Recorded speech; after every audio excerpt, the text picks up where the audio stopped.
Hey, all. So today I want to talk to you about impartation through lineage.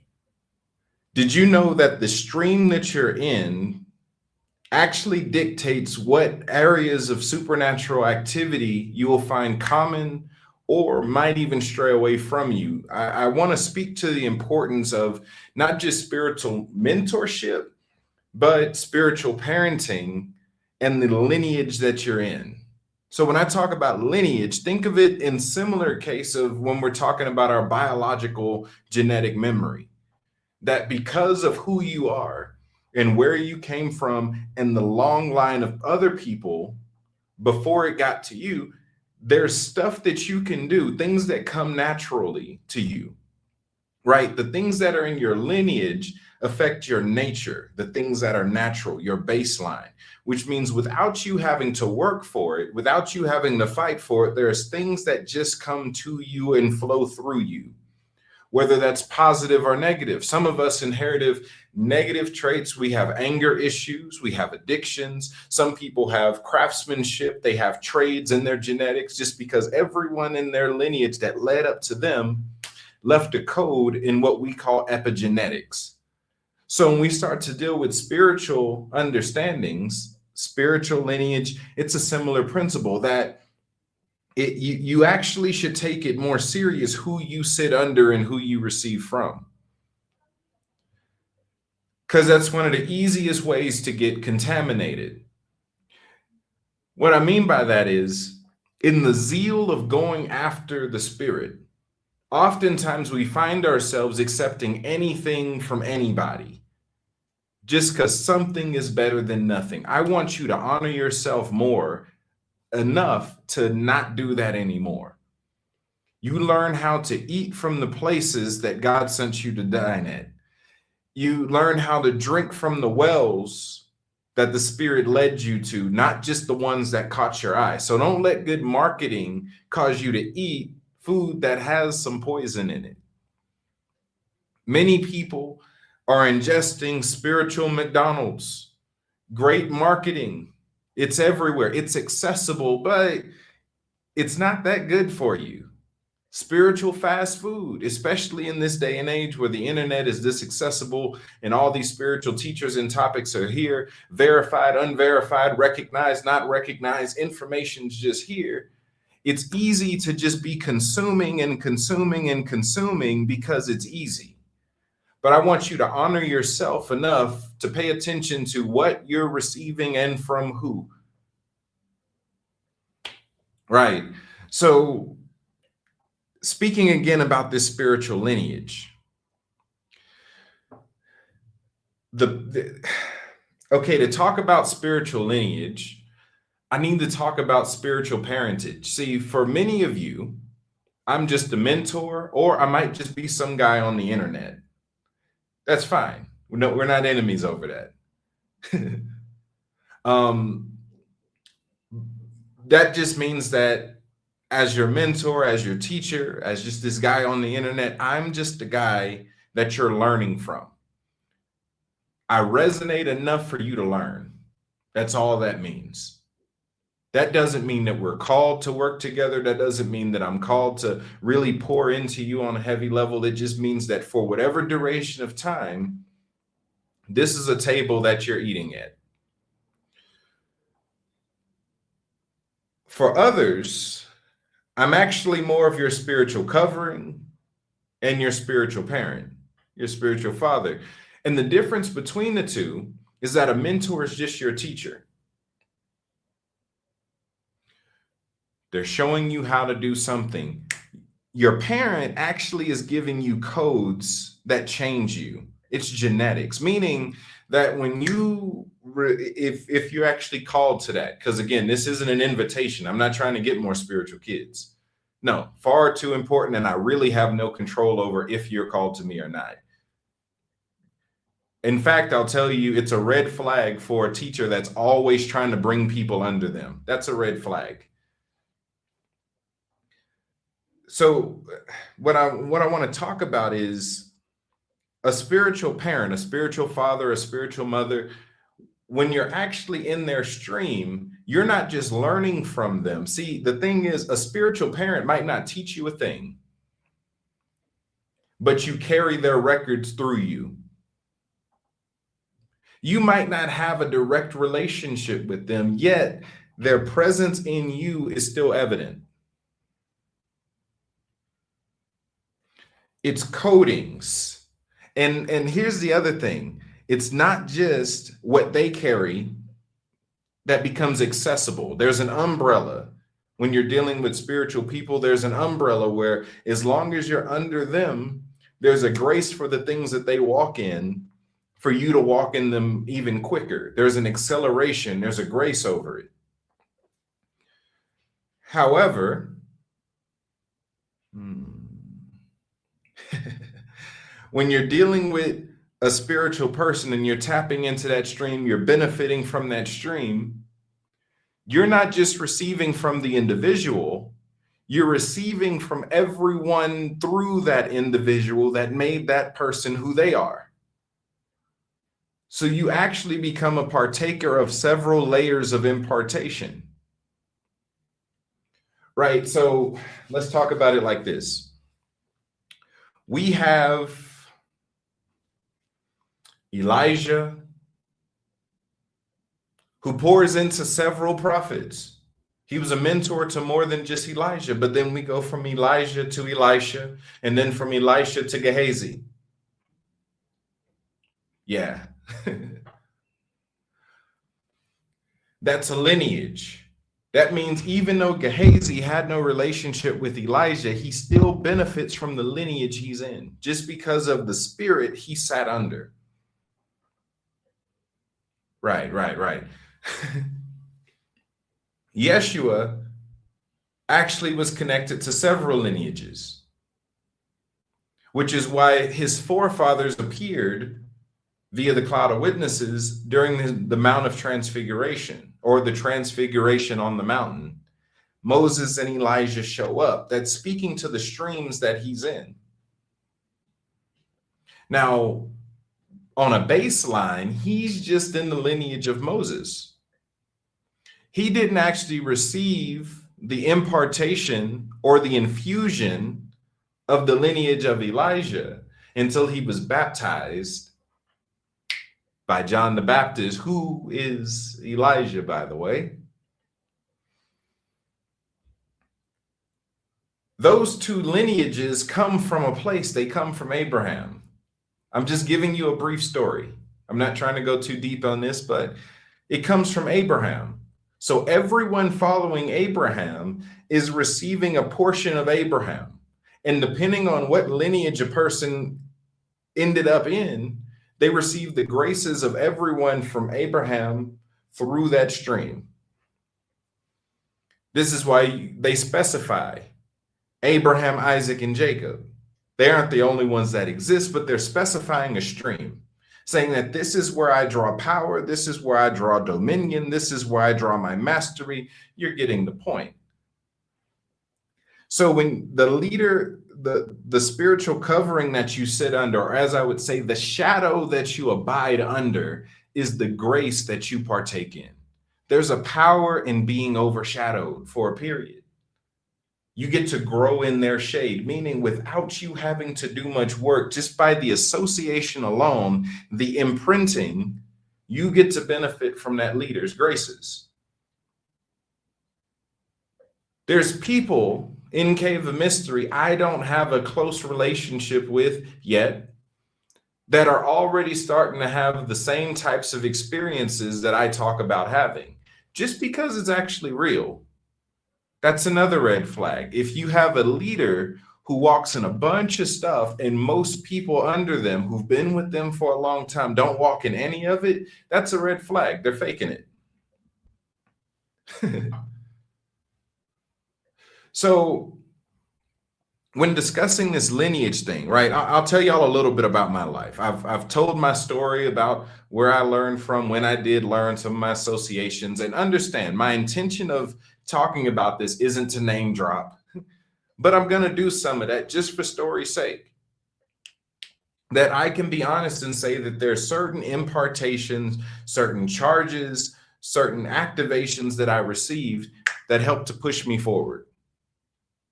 Meaning that they didn't necessarily give me something, but their grace made what I already carried that much easier to walk in. Grace provides acceleration. So I'll tell you one, right? Kobus Van Rensburg, South African prophet, was one of the best healers while he was alive, one of the first mainstream teachers of immortality. He died 7 times. He was somewhat credible in the area of immortality. Got into a car accident, pronounced dead on the spot, got himself back up and went on about his day, died of cancer a few times, because he believed that death is a choice, and he just was refusing to die. He's like, I don't want to leave yet. And he'd come back into his body. Now, I remember the first time that I actually came across Kobus Van Rensburg was through YouTube. Now we're kind of spoiled. There's a bunch of stuff on the internet now, but back 2017, 2018, this stuff isn't common. There's a lot that's just not on YouTube. But I came across him just because his son with the same name was doing a conference with another prophet that I was following at that time. Gonna remain nameless. And when I went to look that prophet up, his dad showed up, and I'm like, oh, okay. And I started watching. I'm like, wow, this guy feels familiar. That's a key. That's a key. There's a familiarity that you experience with a spiritual parent. That means that something on the inside of you is recognizing a connection that consciously you don't know.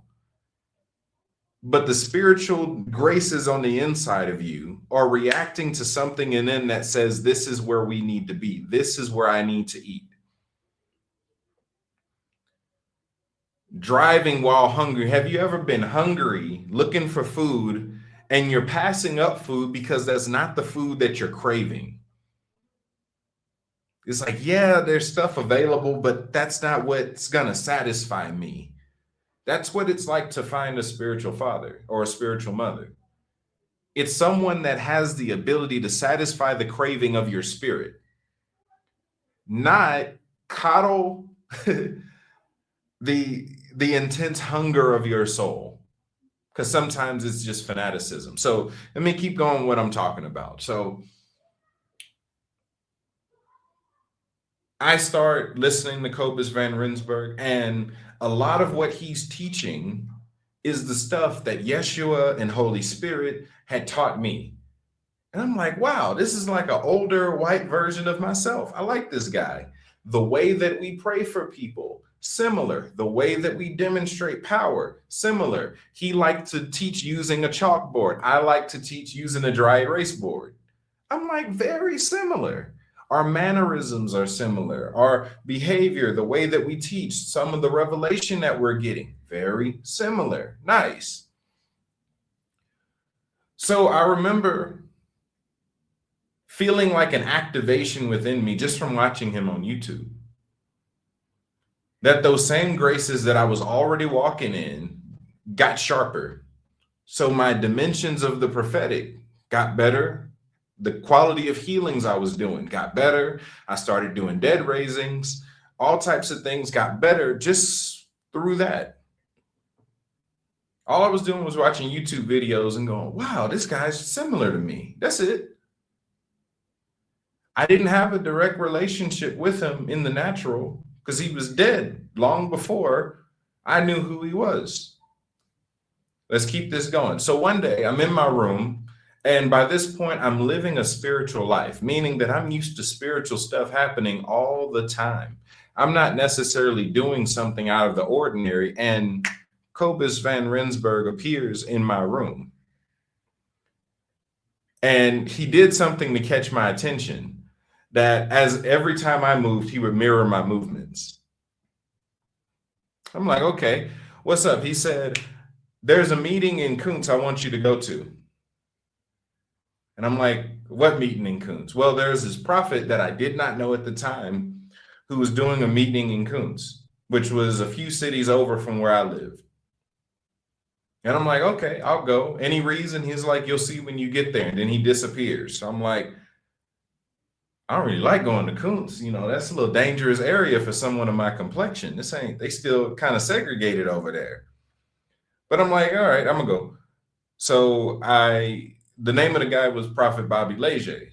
I've actually had him on my show here before and he talked about it, but this is my first time meeting him. So I go to the meeting, I drive about an hour or 45 minutes, something like that. And I go to the meeting, he's teaching. And in the middle of teaching, he mentions that he was mentored by a South African prophet named Kobus Van Rensburg. And I'm like, oh, that's why you sent me here. Okay. And I'm just excited because I'm like, all right, not many people know who this guy is in the modern day for some reason, as cool as he was. And I was fine with just that. I considered it confirmation. I'm like, Kobus was here. Like, he showed up in my room, told me to go here. Hey, this is great. I got to meet someone who also knew him. So the end of the meeting comes and he starts to pray for everybody in the prayer. So everyone's getting prayer. He's prophesying to everyone. If you know Bobby likes to prophesy to everybody that comes to the meetings. Eventually, I get up and I walk towards him for prayer. And he said, man, I've been waiting for you all day. And he grabs my hand and he says, man, you feel just like my spiritual father. You feel just like my mentor.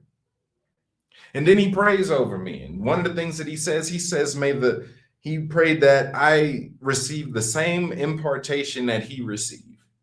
He said, everything that I have, Lord, give it to him.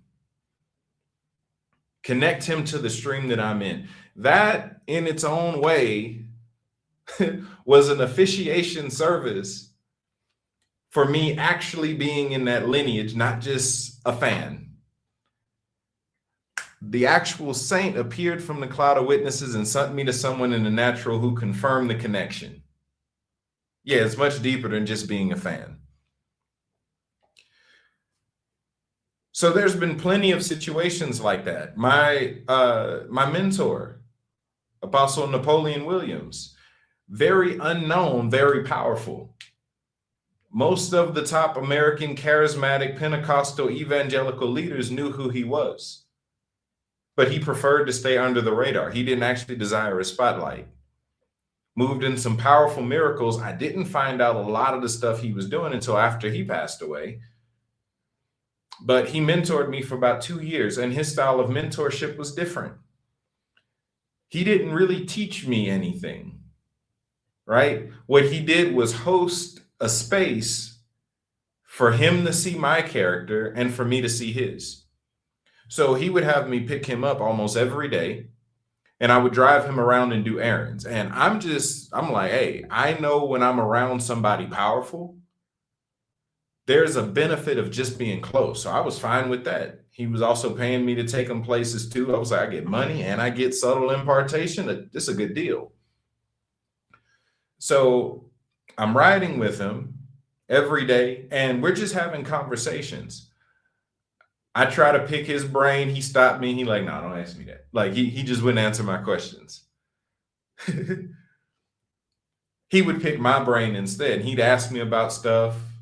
And we would just share. And I found out one day while me and him were talking that he actually had met most of the people that I had studied. Not only met, but received impartation from and actually been a student of at a certain point. So I'm telling him stuff about stuff that I read. He like, man, how you know who that is? I'm like, I try my best to find out about all these people. And he's like, yeah, I know him. I worked with him a few years. I lived with so-and-so for 2. I would go over here every time this person came. I was there. I've sat down with him. I've had dinner. I'm like, you know all these people? He said, oh, yeah, I traveled the country getting impartations in some of my earlier years. I'm like, wow. There's a part of me that want to say, hey, can you give me that? And there's the other part that know this guy already. Is like, he ain't giving me nothing right now. I'm still being tried. So I actually didn't know I was being mentored until after he passed away. I met one of his other sons, Apostle Barry Spates, who I actually had on my channel recently. And he told me, like, I was like, he called me one of his spiritual sons. I was like, I don't know if I'm a spiritual son of his. I was like, he just had me pick him up every day and run errands. He said, how long was he doing that? I said, about 2 years. He said, oh, that's the same thing he did to me. That's his mentorship style.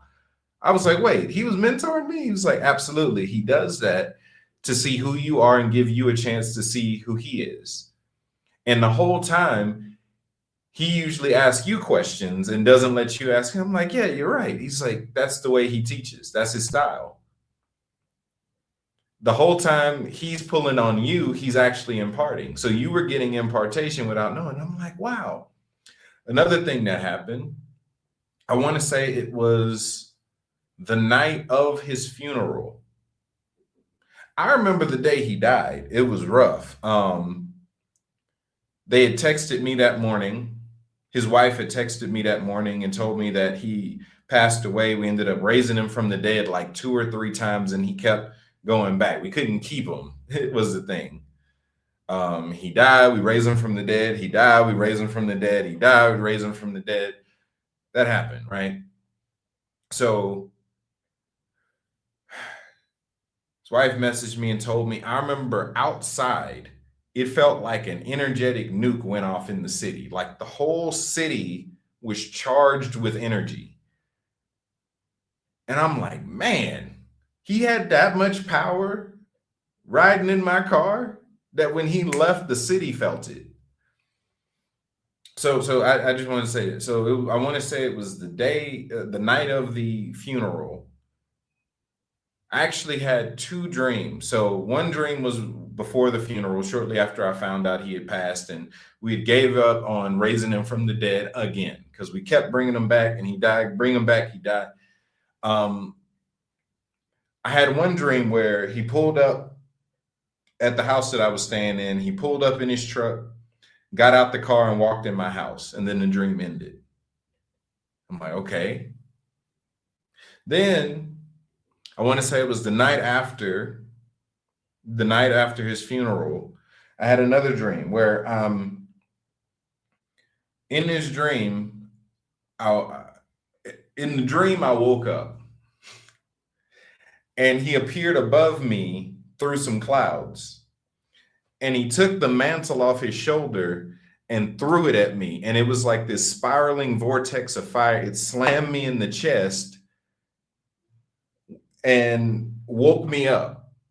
See, in the dream, I thought I was already up. He hit me. He threw his mantle at me. It went into my chest and woke me up. I remember I was like sweating. I had so much fire moving through me that night. And I remember after that, my prophetic grace went up even more because he was the best seer I've ever seen in operation. Bordering on omniscience. He knew what he wanted to know about people. He could tell you what you was doing on the way, who you talked to, what car you drove, what you ate last night, what pajamas he could dig through information like nobody. And he didn't scare me because I ain't had nothing to hide. I didn't have no secrets. So me and him got along well. But I'm saying that just to talk about a spiritual father mentorship role. I received that after he passed. And the graces, not just that he walked in, because he moved in miracles too. Not just what he carried, but all those other impartations that he was under that he was telling me about, I got to be a beneficiary of. Not because I went and met all those people, but because he did. And he passed it on. That's impartation through lineage. Having the right mentor meant I got to receive impartation I didn't have access to. Right. So I mentioned 2 things, right? There's a lot of people. I put some in the thumbnail. David Hogan was impactful. David Hogan, when I met him in 2020, it was more of a charge, pretty much to keep doing what I was doing. I was already raising the dead before I met him. And I remember he laid hands on me that night. I didn't fall out. I wish I did. I wanted to. But he laid hands on me and I felt fire in my chest for 3 days straight. I was like, this guy's the real deal. I like him. Not just that, but I remember that meeting was in Vidor, Texas, which is one of the most racist cities we got in Texas. It's still a sundown town. And he called them out on racism in 2020, in the middle of all the protests and riots and everything else. I was like, this guy got some integrity. I like him. Now, he's not a spiritual father of mine, but I did benefit from the impartation. Again, what I already had, it woke up something in me. And I was feeding a lot just off of listening to a lot of his testimonies. His testimonies challenged me in the areas of faith and demonstration to go for more, to believe for more, to experience more. And he was also someone in the Christian world, the charismatic, Pentecostal, evangelical world, who was having a lot of the same experiences that I was having in today's time, that's actually still ministering today. I liked him for that. So there's a lot of people that you'll see in the thumbnail. No, me and Billy Carson have no relationship. Justin Abraham, Nancy Cohen, no. The reason I have some of those other people in the thumbnail is because even when dealing with other students, just to speak to the imprinting aspect of it, that I can usually tell where a person came from just by listening to them talk, watching their behavior, seeing their reflexes. I can usually tell what teachers they sat under the most. I meet a lot of new people. I'm like, oh, you came from Nancy Cohen, right? They're like, how'd you know that? Did God tell you? I'm like, no, that wasn't prophetic. That's familiarity. I see her in you. I hear her teachings in you. I see the codings that she taught in you. Those are the ones you're using. Other people, I talk to people, I'm like, oh, you came from Ian Clayton. Yeah, how can you tell? I'm like, because you say Yahweh for everything. You know, that's just a little joke. But the teacher that you have, the person you're learning from, encodes your mind. And they create a filter over how you release information, what information you're willing to receive. That's neither good nor bad. It can be either, just depending on what it is, which really, again, speaks to the importance of what you're allowing to overshadow you. So being in the position of that spiritual leader, if you're a spiritual parent, your kid should resemble you. Your kids should resemble you. If you're a spiritual son, a spiritual daughter, at some point you should resemble your parent, but don't lose your identity in theirs. Something that I hate is someone who becomes a fan of whoever it is that they're a fan of, and they take their personality away and put on the other person's personality. There's so many people inspired by Benny Hinn, and instead of being themselves and walking in a similar anointing, they got to be like in Benny Hinn. Everyone lift your voice. Hallelujah. You know, we're going to do the worship slow. Touch. Fire on you. Pick up the key. Now you trying to be Benny. You know, you wearing white now. Got the hair slicked back. You know, you don't have to become the other person. I remember seeing this a lot, where a bunch of young prophets were inspired by Prophet Brian Carn. Hey, I was too. That's embarrassing to say sometimes, but I was too in my early days. But I was still me at the end of the day. I watched a lot of young prophets try to be him. So now they memorizing parts of his sermons. They trying to talk like him. They praying in tongues like him. I talk about some of the women. They do that with Cindy Trim. I'm like, oh, you sound like Cindy Trim when you pray in tongues. They're like, how'd you? I'm like, you know Cindy Trim? They're like, yes, I do. I'm like, I can tell. You sound just like her when you pray in tongues. Robose, rabasa. I hear that stuff. And that's just a little humor on the topic. There's a healthy in between where you can show the fact that you come from somewhere without losing your identity in the process and becoming someone you're not. I'm big on identity. Keep your identity regardless of the impartations you get, the activations, or the people you're connected to. Another red flag is a teacher that makes you assimilate and become them in order to be around. There's certain places, certain ministries I've seen where when the leader changes his haircut,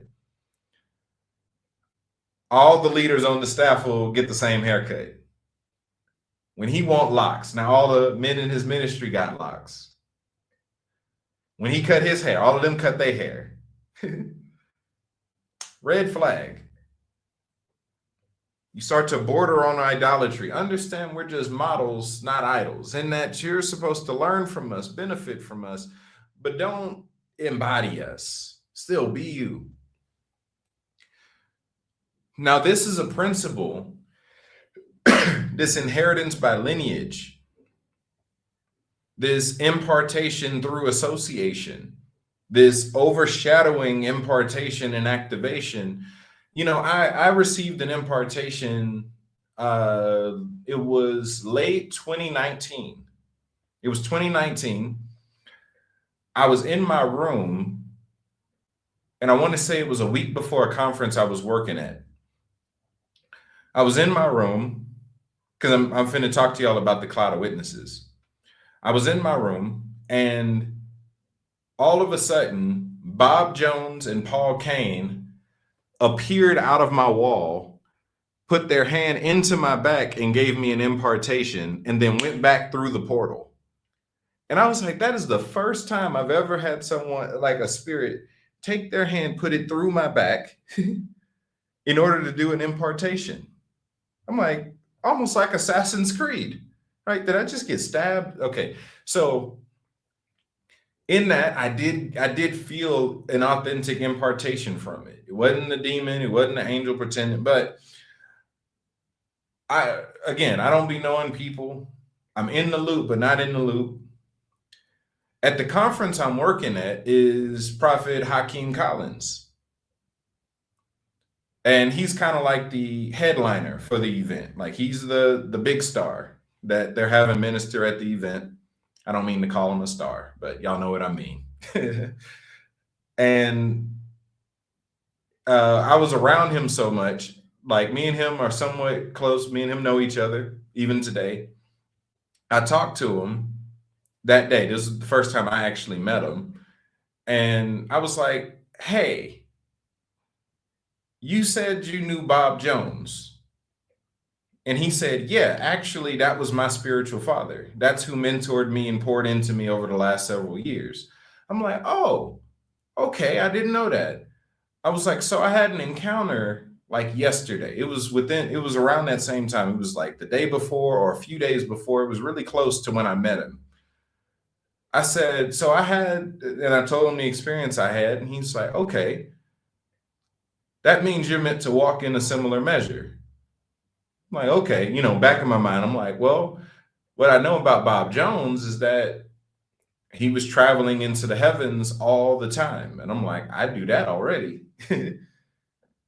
At this point, I'm like a year in to face-to-face relationship with Yeshua and traveling into the heaven. Like I'm in this now. So I'm like, okay. Eventually, that same event, he prophesies over me and he prays for me. And again, I give you an impartation of everything that I carry. And he'd actually received impartation from them and a few other people. Stuff like that happened to me a lot. That was a confirmation of an impartation. an activation of an impartation. So even the cloud of witnesses have the ability to pour into you. Remember, Mount of Transfiguration, Moses and Elijah shows up. And they're so there that the disciples ask him if they should build temples to Moses and Elijah. Yeah. Some of the impartation that you require is in people who are in the cloud of witnesses that is surrounding you. There's saints all around us. Sirius is close. The heavens are here. All right. So my first interaction with that, I'll tell y'all two stories. So my first interaction like this happened in 2017. This was my early stages. This was that summer when I spent 3 months with no sleep, just seeking after God and learning the royal family up close and personal. I remember I was asking Yeshua a question about covenants and power. And I said, okay, Samson accessed that type of power through his covenant and through his streams. How would we access that same level of power in today's covenant? Yeshua said, ask him yourself. Next thing I knew, I'm in an open vision walking through a garden with Samson, and we enter into this room where it's an all white space, and he sits down and he begins to practice the presence. And he's just sitting there receiving power. And what he told me was, this is the key. Spend a lot of time receiving, and then you can release what you've received however you choose to release it. And that became how I prayed. I would just sit in the presence and receive every day if I did nothing else. If I had questions, if I wanted to talk, I'd talk, but most of my time was spent receiving, and that's something I learned from Samson. I later found out that's the same way Pastor Benny Hinn prays. Sitting still in the presence and just receiving power. Right? So a lot of how I learned how to move in power came from that alone. Speak more about impartations through the cloud of witnesses. So one day I'm in my prayer closet because I had my closet set up. I had a curtain over and everything so it could be as dark as possible. And this particular day I'm in there praying, and I'm just in the presence, enjoying myself, just receiving. And then I feel presences show up. I feel people show up. But at the same time, those who spend time in the spirit know what I'm talking about. Sometimes you just automatically flow into the right postures. And I remember I was sitting there, I was sitting down, and then on full autopilot, I got up and I knelt down instead. And it was around that time I felt them appear, and it was Noah and Aaron, the prophets from the Old Testament, appeared, and they laid their hands on me. And then they disappeared. 7 days later, I did my first dead raising. There are activations within the cloud of witnesses just as much as there are activations from those of us who are still on the earth. I'm saying all this to say that there's portions for you to receive from in the natural and in the heavens that'll make you whole and accelerate the graces on your life that you're already meant to walk in, or to activate the things that are already in you, to give you access to things that you currently don't have access to. That is the importance. So a lot of what I learned came from the seven spirits, the royal family, cloud of witnesses, more than it did anyone physical. The people who were physical more so confirmed and spoke into and activated what was given to me in the cloud of witnesses or in heavenly encounters. A slight, let's call this an orange flag, right? It's not always a red one. Let's call this an orange flag. That if someone is always receiving impartations from the heavens and they never have any affirmation of the heavenly things that they're experiencing, let's call that an orange flag. A red flag is if someone is claiming to have these heavenly experiences and they can demonstrate nothing. No prophecy, no wisdom, no healing, no miracles, no nothing. They're lying, and they're being deceived. That's a big red flag. Orange flag, no affirmation. Red flag, no demonstration. As one of the brothers at my church, when I was a kid, used to say all the time, he said, God is too big and too powerful to be in you and not stick out somewhere. If you're encountering them like that, you should be able to demonstrate something. And even in terms of wisdom, it shouldn't just be stuff that we can get from books and research and, I'm gonna leave y'all alone. So my desire for you, whether you're called to me or not, is to find who you're called to. Find your spiritual parents, find your spiritual leaders. Because look, even though I had a mentor, I didn't know I had a mentor. I was self-trained in that everything that I learned, I got from the Spirit, not from anyone on earth. By the time I begged and prayed for mentors, it just wasn't happening. I have spiritual parents now. I'm like, there is a woman in Kenya. That's my spiritual mom. There's a Haitian man in Florida. That's my spiritual father right now. And even this, I'll tell you this, a spiritual parent isn't always someone who is so much more dominant than you in the spirit that you're like an ant comparing yourself to a horse. It's not always that. Sometimes a spiritual parent is just someone who has the capacity to grow you. Someone with eyes that actually see you, and they have capacity to handle you. They don't have to be bigger than you for that.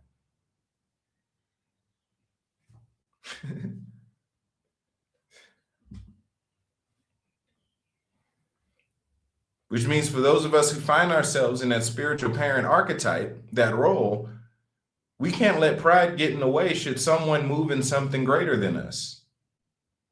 Time and time again, I've seen people who are called to great things limited just because they're under a leader that's jealous of them.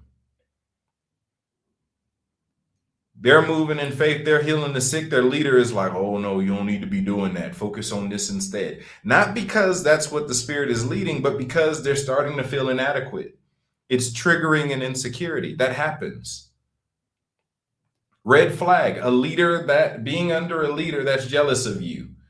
What can that cause? Ask David about Saul.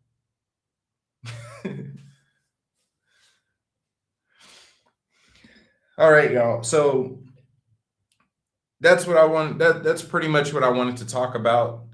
I've benefited from, let's just say I've benefited from and enjoyed pretty much everyone you'll see in the thumbnail that's attached to this video.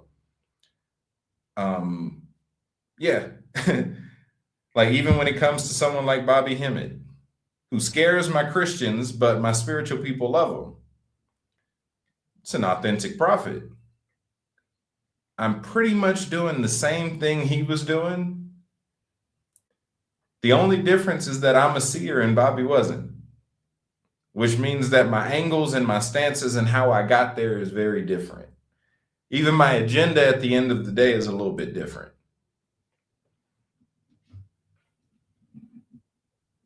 I'll even tell y'all that, right? Because why not? Last story, and then we're done for today. It was a few months ago, maybe 5 months ago. I was in meditation, and I was just there. And while in meditation, I went into a vision where some of the teachers that I like that are inactive came and met me. And I'll tell y'all specifically, Bobby Hemmitt was in that vision. And I had the stance of, oh, I can't wait to learn from you. And he said, it's your turn. We coming to hear from you. And I won't call that a cloud of witness encounter. I won't say Bobby astral projected to come and deliver that message. It was just a vision. It was a charge. It was a charge, just meaning a commissioning in a way. Go do your thing is pretty much all that was. Because in that vision, Bobby was like, I ain't doing no more. It's your turn. You do it. So to that degree, I'll say there comes a moment as spiritual parents where you got to let these people go. There's a certain level of learning and maturing that they're going to do on the job in their training. It is horrible to be in a school you can never graduate from. If the 7 spirits of God will eventually let you graduate, I think we need to let people leave us when it's appropriate.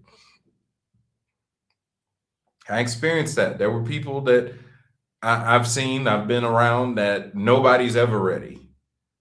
People gifted, anointed, talented, ready and zealous to work. And they like, no, because you're never ready to them. And I'll say this to those of you who find yourself as spiritual students, spiritual sons and daughters. There eventually comes a moment where what you do is entirely your responsibility. And you've got to go do that. That you can glean and learn from a spiritual father, a spiritual mother, mentor, teacher. But there comes a moment when it's your turn to do your job.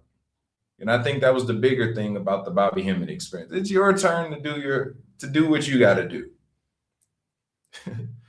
So hopefully y'all learned a lot today. I talked to y'all about a lot of stuff. Hopefully you learned a lot. You were blessed.